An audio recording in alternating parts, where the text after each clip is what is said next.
So Tom Blodgett from Jende Industries. Another sharpening tip. We're going to be doing a single bevel reed knife, Ando, and there's a few tricks to this in order to get it sharpened again. So first thing we're going to do is a coarser grit stone, and we're going to start on the bevel side. So what we're going to do first is we're going to go flat on the bevel. You can just put that there and it'll kind of hold into place. The bevel is preset angle. So we're going to start with that. Work it all the way in first here.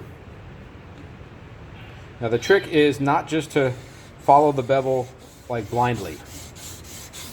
You see already I'm taking off some stuff here. It's heavier on the right hand side. This is softer steel on top. It's harder steel on the bottom. So we want to actually kind of lean forward. The water will bead out when you press down. The water kind of beads out in front of the blade. So what we're going to do is follow that angle, relaxed, but we're also going to kind of lean down on it. We're not going to push forward too far, but we're going to just lean on it. We're working in a W pattern here. Okay, so I've got a pretty good bevel going here. It's pretty consistent. And we want to feel for that burr. And again, we're going to pull back down on this. Don't go across. We're going to pull down. And I feel that burr. You feel that brr, brr, brr. Okay. So now on the other side, we have some life choices to make. You can see there's scratches here. Swirls even, which are not recommended. This is the hard steel. This is the hard side of the blade. So a lot of times you'll want to be flat, but the thing is nothing is flat. Stones aren't flat, knives aren't flat, they're not straight.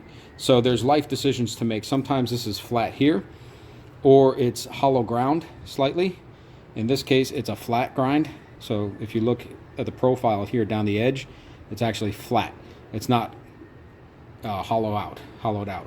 So what we're going to do is just try it flat, see what happens. We're just going to be flat on the stone. You can see I've gotten rid of a lot of that surface rust that was there, which is good. But we have a small sliver. I don't know if this camera's picking it up.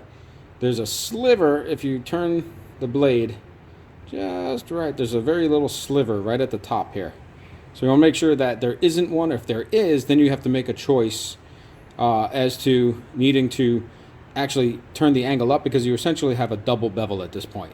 And getting rid of all this steel to get rid of that bevel is too much work. So here we'll see. So we'll work it a little bit, see if it works. But it doesn't look, from my point of view, if I'm looking down here, it's not that much. It's substantial enough to be a pain in the butt. So we'll see what it does in a second. And it looks like I'm hitting that corner here. And single bevels are easy to sharpen unless they're off, then they're really hard to fix.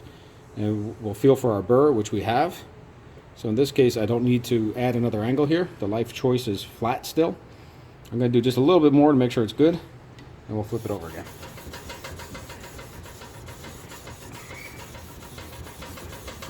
All right, so I'm good. I feel my burr. It's on this side now. So what we're going to do is come back and the bevel side again. I'm not using nearly as much pressure now, and I'm still leaning forward on it, but I'm more relaxed now. I don't want to bend the edge too much. And the burr is there. It's actually very even right now. All right, and the rest is just do the same thing throughout your progression. Cleaned up and cleaned up.